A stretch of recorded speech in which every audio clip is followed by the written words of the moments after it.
네, 안녕하십니까. 깡승클럽 강유 전문가입니다. 오늘 만기 무난히 잘 넘어간 그런 그림이 나타났는데 업종별로 그리고 대형주와 중소 코스닥 명암이 좀 많이 나타나는 그런 하루였습니다. 시장에서 오늘 만기를 볼 때 보통 이제 앞서도 말씀드렸듯이 12월 만기 같은 경우는 계절적인 성향과 배당에 대한 기대치가 높기 때문에 프로그램 매수가 항상 유입이 되는 경우가 굉장히 많은데 오늘도 마찬가지로 프로그램 매수는 적극적으로 좀 들어온 그런 모습이었는데요. 외국인들의 매도세가 여전히 이어지는 그런 모습이었죠. 그러다 보니까 기관에서 아무래도 시장을 받치고 만기란 부분과 연말 배당까지 해서 연결이 될 경우 아무래도 시총상위 대형주 그중에서도 배당에 대한 기대치가 있는 종목들이 좀 더 강세를 띌 수밖에 없었던 그런 흐름이었는데요. 코스피 대형주 같은 경우는 이제 강세로 마감이 되면서 어느 정도 이제 바닥 시그널이 조금씩 만들어지고 있는 그런 케이스가 되었고, 중소형과 코스닥 같은 경우는 장중에 큰 폭의 급락세가 또 이어지는 그런 모습이었는데, 어저께도 말씀드렸듯이 중소형 코스닥은 차트가 이미 거의 좀 망가져 있는 그런 케이스이기 때문에 반등이 나온다 하더라도 강한 반등이 나오기는 여전히 좀 힘들다라는 측면을 가지고 있고요.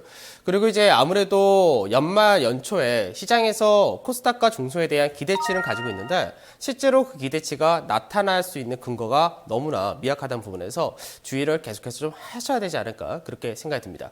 오늘 업종별로 강세가 나타나긴 했는데 어떤 업종이 강세 띄었냐? 우선 시가총액이 높은 삼성전자를 중심으로 한 IT가 강세에 띄었고요. 자동차 업종도 이제 배당에 대한 기대가 좀 있죠. 그리고 이제 아무래도 배당이 전통적으로 많이 주는 데가 바로 은행과 증권 같은 금융 업종이기 때문에 금융 업종 그리고 포스코까지 강세가 나타나는 그런 흐름이었는데요. 결국 시장이 이제 만기가 끝났기 때문에 앞으로 주목을 해야 될 부분은 이제 미국에서의 금리 인상. 이 부분이 중요하겠지만 결과적으로 이제 연말까지 시총상위 대형주가 강세를 띈다면은 계속해서 지수는 좀 반등이 나오지 않을까 그렇게 전망을 하고 있습니다. 12월 달이 이벤트 달이었었죠. 그래서 이벤트 달이 현재 2개가 결국은 이제 지나간 거고요.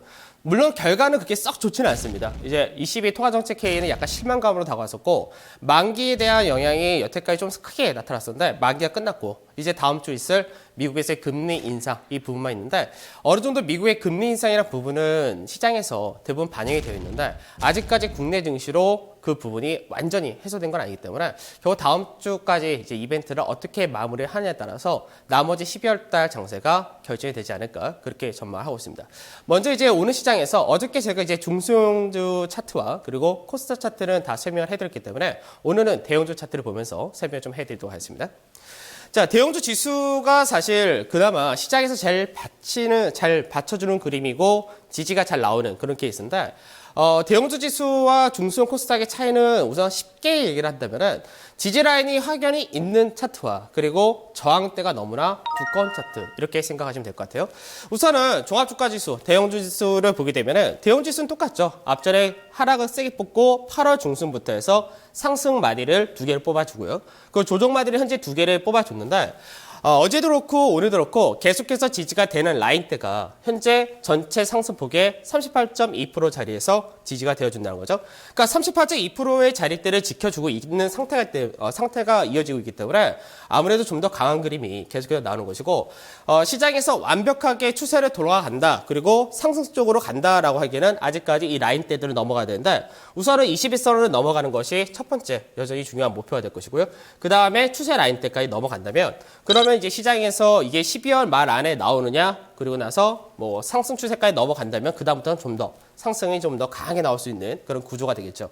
그러니까 이런 구조가 나오기 위해서는 이제 연말에 프로그램 매수라든지 기간의 매수가 꾸준히 이어져야 될 것이고 좀 더 강하게 가기 위해서는 외국인의 매수세가 유입이 돼줘야 되는데 외국인의 매수세가 유입돼주기 위해서는 아직까지는 이제 원달러 환율을 비롯해서 신흥국에 대한 우려감을 좀 더 완화를 시켜줘야 될 것이고 그 외적으로도 국내 증시가 다른 신흥국들 대비해서 밸류적인 메리트라든지 기업들의 실적이라든지 이런 것이 좋다라는 그런 부분도 좀 더 필요할 겁니다. 그러니까 어느 정도 지금 시장에서는 빠진 만큼 다 빠졌다라는 관점도 가지고 있는데 대형주 쪽에서가 역시나 중심이기 때문에 대형주 지수를 보시면서 시장 자체가 좀 더 강하게 갈 수 있냐 아니냐 이런 걸 좀 따지셔야 될 겁니다. 자, 오늘 시장에서 약간 이제 명암이 또 갈린 데가 있었죠. 바로 전기차 관련해서 앞서 시장에서 전기차 관련으로 계속해서 강세를 띄었던 것들이 이제 LG 그룹주들이었죠. 그 다음에 이제 삼성 SDI 이 정도의 흐름이 대형주 쪽에서는 강했었는데 오늘 같은 경우는 이제 LG전자 같은 경우 주가가 굉장히 큰 폭으로 급락이 떨어지는 그런 모습이 있었고 반대로 삼성전기 같은 경우 강세가 연결되는 그런 모습이었는데 간단하죠. 삼성그룹에서 자동차 전장 부품 쪽으로 그러니까 전기차 관련된 쪽으로 이제 진출을 하겠다 이런 부분이 이제 하나의 또 성장 모멘텀으로 삼성그룹주는 적용이 된 그런 케이스였는데 이제 아무래도 우리나라도 마찬가지로 우리나라에서 삼성그룹과 LG그룹이라는 두 개의 회사를 비교할 때 삼성 쪽은 항상 프리미엄을 좀 받습니다. 그러다 보니까 삼성이 다시금 자동차 전장 부품 사업에 진출한다는 쪽이 성장성이 부각되는 케이스로 갔고요. 반대로 LG전자 같은 경우는 경쟁이 또 치열해진다는 부분에서 좀 약간 안 좋은 케이스가 된 거죠. 사실 LG전자가 이제 자동차 전장 부품이나 이쪽으로 이미 어느 정도 먼저 선지입을 해가지고 GM에 이제 공급을 한다고 할 정도로 기술력을 어느 정도 잡아놓은 그런 케이스인데 시장에서 투자 심리라든지 이런 부분도 무시할 수가 없었다는 거죠. 그럼 LG전자 차트를 한번 보면서 설명해 드리도록 하겠습니다.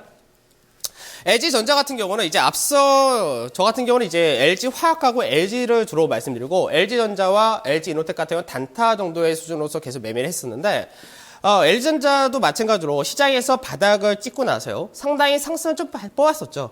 근데 이제 여러분들이 제가 앞서도 말씀드렸듯이 시장에서 주도주다 뭐다 하더라도 시장에서 이제 대형주 같은 경우는 중간중간에 급등이 계속해서 나오는 케이스가 아니라 숨고르기가 늘 따라온다고 말씀드렸는데 저점 대비해서 3번의 마디를 뽑았죠. 상승 마디를. 그러니까 보통 우리가 파동을 얘기할 때 1파, 3파, 5파를 얘기하는데 어느 정도 상승폭 마디를 뽑은 그런 케이스가 나타난 거였었죠. 특히나 56,000원에서 58,000원짜리 때는 앞전에 시장에서 이제 전체 저항대를 받는 그 위치였기 때문에 요 라인대를 돌파하기 위해서는 거래량의 증가세도 필요했지만 추가적으로 지수도 좀 받쳐줬어야 됐던 거죠. 그런데 그 흐름이 못 나왔기 때문에 계속해서 조금씩 흘러내렸는데 내리면서 중요했던 가격이 51,500원이었습니다. 그래서 이 자리대를 어저께 지켜주는 그림이 나왔었는데 오늘 이제 시장에서 삼성 쪽에서 이제 자동차 부품 쪽으로 진출한다라는 얘기가 나오니까 모멘텀이 약화된 것도 있지만 일부 차익실현 물량이 강하게 떨어진 거죠. 그러면 LG전자 같은 경우는 앞으로 주가가 계속해서 떨어질 거냐 그런 부분은 없습니다. 왜냐하면 앞전에 들어왔던 거래량이 바닥권에서 강하게 나타나 있는 상태이고요. 그리고 나서 중요했던 가격대 라인이 47,500원에서 48,500원짜리가 전체 상승폭의 50% 되돌림자리이기 때문에 이 라인대 정도에서 지지가 나왔고 이 라인대도 지지가 그대로 이어질 거로 전망이 됩니다. 그렇다면은 시장에서 여러분들이 LG전자에 대해서 조금 난 긴 호흡을 가지고 공략을 하겠다라고 하면은 이 구간대가 공략하기 좋은 구간인 거고 이제 조정폭을 한번 세게 받았기 때문에 한번 반등이 나올 때 51,500원을 전후로 좀 등락이 나타날 가능성이 높은데 반등 나오고 한 번 정도 바닥을 다지는 과정까지 연결이 되겠죠. 그러니까 지금은 싸게 산다라는 관점에서는 사도 괜찮은 자리가 되겠는데 그게 아니라 좀 더 타이밍을 재서 올라가는 본격적인 흐름이 나올 수 있는 구간에서 산다면은 한 번 정도 반등 나왔다가 다시 한번 조정받을 때 그때 사시는 것이 좀 더 좋지 않을까 그렇게 전망이 됩니다. 그래서 전기차라는 부분은 시장에서 올해 이제 하반기부터 전기차가 주목이 되었는데 이거는 이제 새로운 테마죠. 왜냐하면 전기차라는 테마 자체가 아주 오래전에 있었던 테마였었는데 결국 이제 클린 디젤이라는 부분이 전기차의 성장을 좀 억눌렀던 부분이 이제는 개화가 되는 그런 시기가 되는 거고 특히 중국 같은 경우는 전기차 관련된 보조금이라든지 뭐 여러 가지 정책이 있다 보니까 그 부분이 이제 전기차 쪽에서의 성장률이 굉장히 높게 나타나고 있죠. 그래서 LG전자 같은 경우는 이제 전기차 산업이 내년까지도 전망세가 좋기 때문에 뭐 대기업에서 그러니까 삼성이란 그룹에서 전기차 사업에 진출한다는 얘기 자체가 그만큼 시장에서 성장성이 높다라고 보는 관점이기 때문에 그런 부분을 본다면은 뭐 여전히 문제되는 종목은 아니다. 다만 우리가 이제 대형주 매매를 할 때 너무 과하게 올라갔을 때 사실 따라가는 것이 아니죠. 그러니까 앞서도 늘 말씀드렸듯이 대형주를 매매할 때는 우리가 올라가는 것 쫓아가는 것이 아니라 중요한 자리대 이런 자리대를 공략을 하는 것이 가장 좋은 거고 너무 과하게 올라갔다 했을 때는 한 발 뒤로 물러서는 것이 좋습니다. 대형주는 앞서도 말씀드렸듯이 딱 지금 시장 자체가 대형주도 한두 종목만 올라가는 시장이 아니기 때문에 급하게 매매할 필요는 없는 거죠. 자, 그 다음에 삼성전기를 한번 보도록 할게요. 그러니까 이제 삼성전기 같은 경우가 왜 시장에서 오늘 더 주목을 받았냐면은 삼성그룹에서 이제 전기차 사업을 한다고 할 때 삼성물산은 이미 시장에서 패션 사업과 그리고 건설 그리고 바이오 산업 딱 잡혀져 있죠. 삼성전자 같은 경우는 이미 반도체라든지 다른 쪽이 딱 잡혀져 있고요. 그럼 삼성 SDI 같은 경우는 주로 디스플레이라든지 2차 전기 이제 배터리 부분. 그러면은 결국 삼성전기 자체가 이제 전기차 사업할 때 중심이 될 가능성이 높다는 관점이 되는 건데 삼성전기가 주로 사업을 하는 부분이 이제 저층 세라믹 콘덴서 이 부분과 뭐 삼성페이 관련된 모듈이라든지 카메라 모듈 이런 쪽을 많이 사업을 하잖아요. 그러다 보니까 삼성전기에서 생산하는 부품이 자동차 쪽으로 연결하기 좀 쉽다라는 그런 관점을 가지고 있습니다. 그래서 삼성전기 같은 경우는 시장에서 앞서 계속해서 시장 대비해서 강세가 꾸준히 이어졌던 그런 케이스였는데 이제 강세가 이어졌던 배경은 여러 가지 있었죠. 그러니까 이제 갤럭시 시리즈라든지 중국에서 스마트폰이나 이런 거 만드는데 저층 세라믹 콘덴서가 수출 비중이 워낙에 높기 때문에 결국 이제 실적이 좋아진다, 환율에 대한 효과를 본다. 이 부분이 강세로 연결됐던 겁니다. 근데 이게 여기서 추가적으로 하나가 더 들어온 거죠. 이제 자동차라는 성장성이 또 하나 들어온 거예요. 그러니까 앞전에 제가 LG화학이 그 전기차 배터리 관련해서 대장주다, 주도주다 될 수밖에 없는 이유를 말씀드릴 때 실적이 겸비된 상태에서 성장성이 부각이 되기 때문에 그게 모멘텀이 된다고 했었죠. 그러니까 지금 이제 삼성전기가 LG전자 둘만 비교를 한다면은 LG전자 실적적인 부분에서는 아직까지 크게 개선이 잘 안 되고 있는 케이스인데 삼성전기는 턴을 하는 과정이고 내년에 대한 실적도 전망치 좋은 상태에서 이제 전기차라는 새로운 모멘텀이 들어오다 보니까 오늘 시장에서 상당히 큰 거래가 나타나면서 강세를 띄었다. 이렇게 보시면 됩니다. 그럼 삼성전기 같은 경우도 마찬가지인데 사실 삼성전기는 이제 올해 하반기부터 굉장히 제가 매매를 많이 했던 종목인데 왜 그러냐면 시장에서 바닥을 만들 때 시장에서 거래 대금이 굉장히 크게 유입이 되었던 그런 케이스였습니다. 그러니까 바닥권에서 장대 양봉이 나오면서 거래를 크게 실리는 것이 시장에서 바닥 시그널로서 해석할 수 있는 그런 케이스고요. 박스권을 만들고 나서 박스권 돌파형이 나왔기 때문에 당연히 기본 마디폭이 있는 거겠죠. 그래서 시장에서 삼성전기가 앞전에 강세 띄고 그 다음부터는 계속해서 움직였던 흐름이 상승 채널 패턴을 중심으로 움직였던 거죠. 그래서 상승하고 지지받고 상승하고 조정받고 이게 계속해서 나타난 건데 중요한 건 뭐냐면 여러분들이 이런 채널 패턴이 나오거나 주가가 상승하다가 조정이냐 아니냐를 볼 때는 항상 거래량을 보셔야 되는데 삼성전기의 특징은 뭐냐면 중간중간에 거래량이 양봉은 굉장히 크죠. 근데 음봉 거래량은 어떻게 됩니까? 굉장히 작습니다. 그러니까 무슨 말이냐? 시장에서 매수를 하면서 끌고 올라간 것이 기관이 중심이었는데 기관의 경우는 매수를 하면서 큰 물량의 출회가 없이 계속해서 왔다는 거죠. 그러니까 물량을 쥐고 있는 기관 측 입장에서는 새로운 모멘텀이 들어왔으니까 추가적으로 강하게 끌어올릴 가능성이 높아지는 거죠. 그러면 삼성전기 같은 경우가 오늘 시장에서 거래 크게 증가를 하면서 72,000원이라는 직전의 고점 라인을 돌파하는 흐름까지도 나타났었는데 시장이 받쳐주거나 좀 더 강하게 지수 자체 좋았으면은 추가 상승이 더 나올 수 있었겠죠. 근데 이 라인대를 윗꼬리 달고 내려왔다 하더라도 결국은 이 라인대에서 소화를 하는 과정으로 들어왔기 때문에 이 라인대를 이제 추가적으로 72,000원짜리 돌파를 한다면 전체 채널의 상단 자리를 이번에 돌파할 수 있는 그런 구간이 된다는 거죠. 그래서 75,000원이나 라인대까지도 돌파가 나온다면 단기적으로 77,000원에서 78,000원까지가 가능한 그런 케이스가 된다라고 보시면 되고 제가 주봉사에서의 그림은 지금 오늘 만들어 오진 않았는데 주봉사에서의 그림도 전체 추세를 돌파할 수 있는 그런 그림이고 우리나라 원달러 환율이 지금 현재 굉장히 좀 강하게 잘 전개가 되고 있기 때문에 그런 부분에서 수출 관련된 모멘텀이 내년에도 이어질 가능성이 높다. 그러니까 4분기 실적에 대한 전망은 약간 컨센서스가 낮춰져는 있지만 내년 시장에 대한 전망치가 좋기 때문에 그런 부분은 이제 삼성전기가 또다시 전기차 관련해서도 모멘텀을 강하게 받을 수 있는 종목으로 부각이 되었다. 이렇게 보시면 되겠죠? 그래서 오늘 시장에서는 뭐 LG전자와 삼성전기가 약간 명암이 엇갈린 케이스지만 LG전자는 나중에 좀 더 천천히 좋은 자리에서 잡으시면 역시 좋을 것 같고요. 그리고 삼성전기는 지금부터도 눌리면 잡으셔도 좋을 것 같습니다. 그래서 이쪽 전기차 관련해서는 뭐 내년까지도 계속해서 보셔야 된다는 관점은 변함이 없다. 이렇게 생각하시면 될 것 같아요. 그 다음에 시장에서 이제 원래 시장이 막 굉장히 안 좋으면은 비관론이 굉장히 득실을 합니다. 그러면서 이제 시장에서 빠질 때 매수를 해도 되느냐 아니면은 이 종목들을 뭐 정리를 하고 다른 종목 교체를 해야 되냐 이 관점인데 똑같죠. 제가 앞전에도 말씀드렸듯이 시장이 다 같이 내려갔을 때는 종목 교체가 수월합니다. 그러면은 어차피 다 같이 빠졌으니까 올라갈 때 어느 업종이 좀 더 강하게 갈 것이냐 여기에 맞춰서 움직이시면 되는 건데 시장에서 아직까지 불확실성 그리고 불안감이 계속해서 증폭하는 것들이 뭐가 있었냐면은 우선은 이제 이벤트 2개는 지나갔죠. 이제 미국에서 금리 인상 하나가 남아있는데 제가 앞서도 시장에서 바다 시그널을 볼 수 있는 것들이 뭐 유가가 받아쳤거나 아니면 원달러 환율이 꺾이거나 그런 과정이 좀 중요하다고 말씀드렸는데 지금 현재 국내 원달러 환율은 아직까지 강세가 이어지고 있죠. 그러니까 이런 부분은 사실 약간은 이제 어긋난 부분인데 뭐냐면은 미국에서는 이미 미국에서 금리 인상한다는 부분이 반영이 다 되어 있습니다. 그러다 보니까 금리 인상을 본격적으로 하기 전에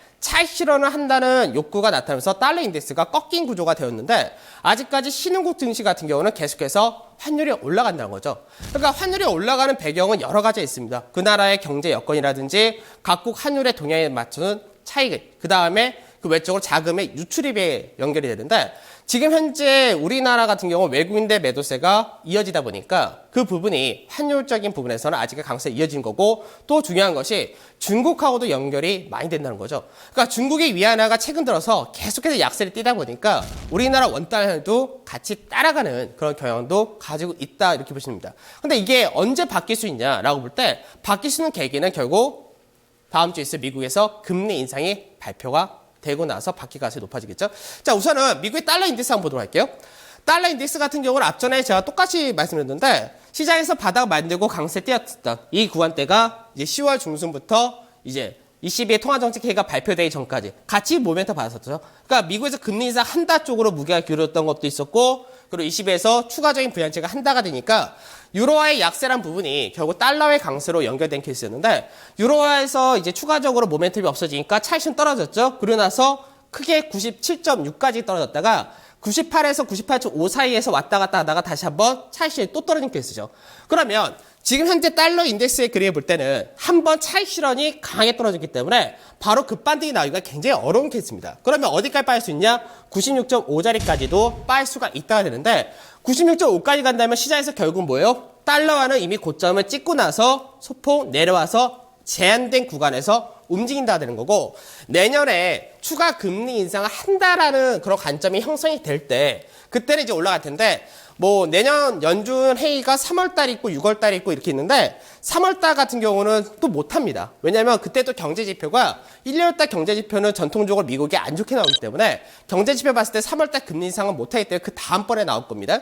그러니까 그럴 때가 되면은 나중에 유로 달러화는 다시는 강세 뜰 텐데 하락도 제한되고 이제 급등도 제한되는 그런 구조로 이제 들어오기 때문에 어느 정도 해외에서의 달러화가 제한된 구조로 나타난다 이렇게 보시면 될 것 같아요. 그렇게 되면은 외환 시장이 안정을 찾으면은 외국인들이 국내 증시라든지 신흥국으로도 자금의 유입이 강하게 나타날 수 있다 이렇게 보시면 되겠죠. 그러니까 어느 정도 지금 시장에서 달러는 꺾였는데 아직까지 신흥국은 그 흐름이 나타나지 못하고 있다 이렇게 보시면 되고 특히나 최근 들어서 중국에서 위안화가 약세에 계속 뛰다 보니까 시장에서도 우려를 하는 거죠. 왜냐하면 8월 달에 중국에서 위안화를 강제로 절하를 시키면서 시장에서 환율 전쟁이 다시금 시작된다. 이런 얘기가 많이 나왔었죠.